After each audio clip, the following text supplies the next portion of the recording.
naano lang ako na tawag doon na-amaze lang ako dahil nga yung aming Bible study kanina is about forgiveness. So praise God dahil hindi ko man nabasa pa yung last part ng aming napag-usapan na yun, ito yung aking na-share din. Kaya ako natutuwa at na-bless dahil nga kasama din po sa ating pag-uusapan ngayon. So, nga yung ating pag-uusapan is about forgiveness. Amen?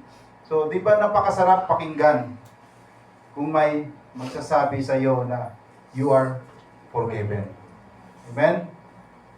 Sabi nga sa Hebrews 8:12, sabi ron, in ASB version, "For I will be merciful toward the wrongdoings, and their sins I will no longer remember." Amen? So in other version, sabi po ron, "For I will forgive their wickedness, and will remember their sins no more." Amen? Napakaganda ng pangako ng ating Panginoon. Ang ating Diyos ba ay may sakit ng kalimot? Amen. Diba? No, amen, di ba? Kasi wala namang sakit ang ating Panginoon na kalimot. Hindi niya sinabi na I will forget your sin.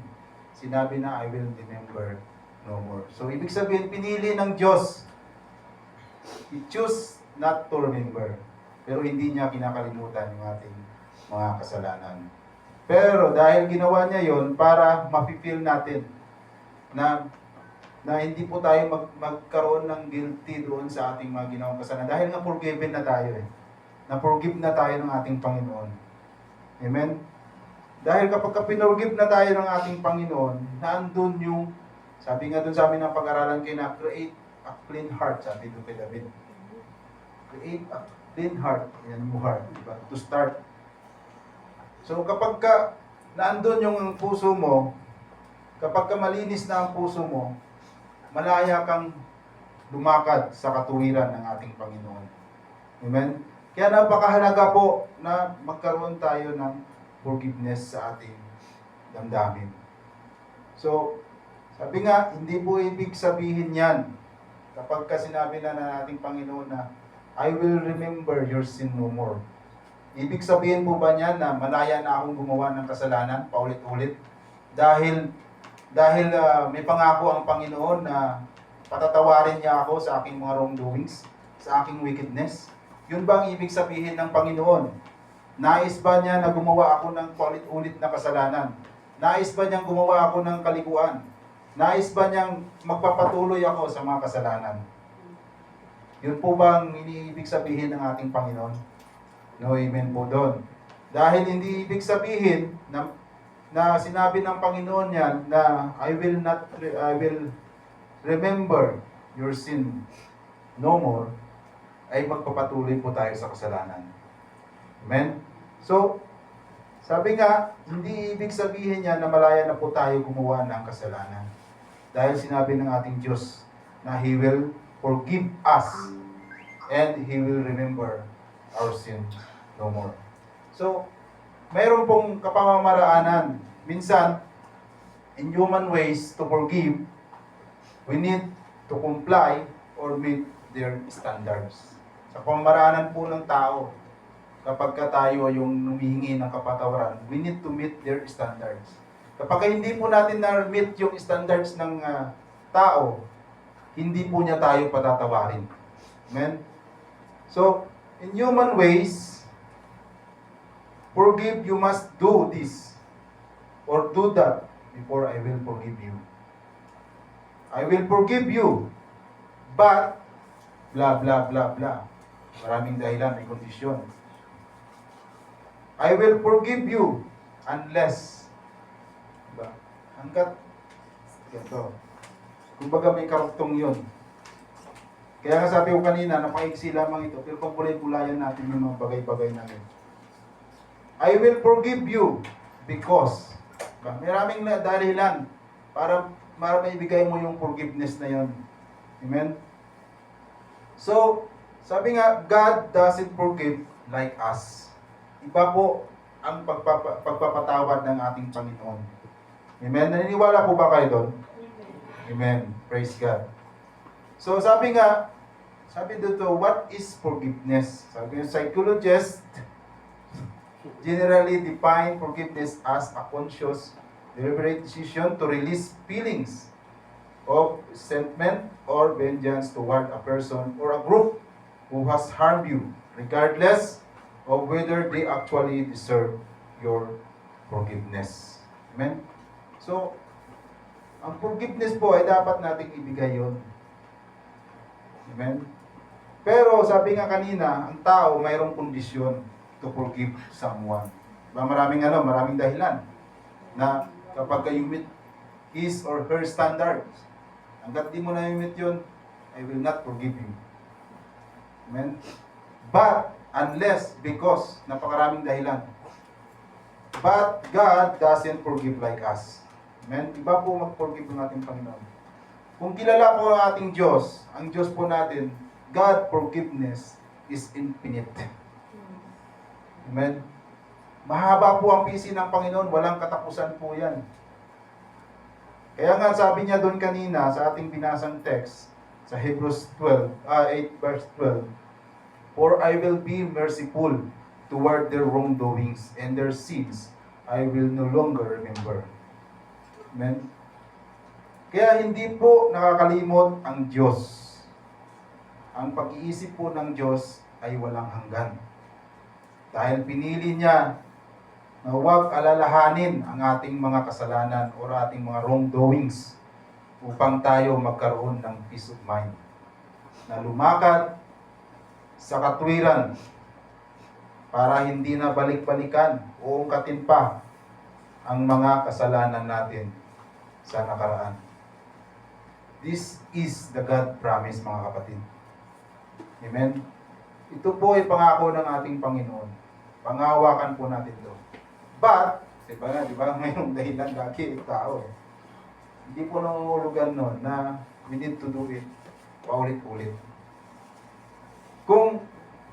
Kung naaalala nyo po, doon po sa conversation ni Peter at ating Panginoon, nasabi po doon ni Peter, how many times I will forgive my brother or sister? Amen? How many times daw po? 77 times. Amen. So, dapat may listahan po kayo. Pagka nagka 77 times na si kapatid, oops, kapatid, last mo na to, 76 ka na. May isang point ka na lang, 77 na, baka hindi na kita mag-forgive pag 78 na. Amen? Praise God. Sabi nga, pero sa Luke, ang sabi naman sa Luke 17 verse 4, sabi ron, and if he sins against you, 7 times naman to, a day, and return to you 7 times, saying, I repent, you shall forgive him. So, ibig sabihin, sa isang araw, may 7 chance po tayo na magkamali. Pag naubos niyo po ang 7 sa isang araw na yun, pang-8, hindi ka na po i-forgive sa araw na yun. Pero, di ba, everyday. So, ibig sabihin, araw-araw, may 7 times po tayo dapat mag-forgive. Kinabukasan, yung pang-8 na yun, bukas mo na i-forgive. Amen? Kaya ang Panginoon ay nag-set ng ganito dahil nga ayaw niya, nais ng Panginoon na we have a forgiving heart. Kaya nga, di ba, sabi doon kanina yung tao, maraming dahilan para to forgive someone. But in God's ways, iba po yung pamamaraanan ng ating Panginoon. Amen?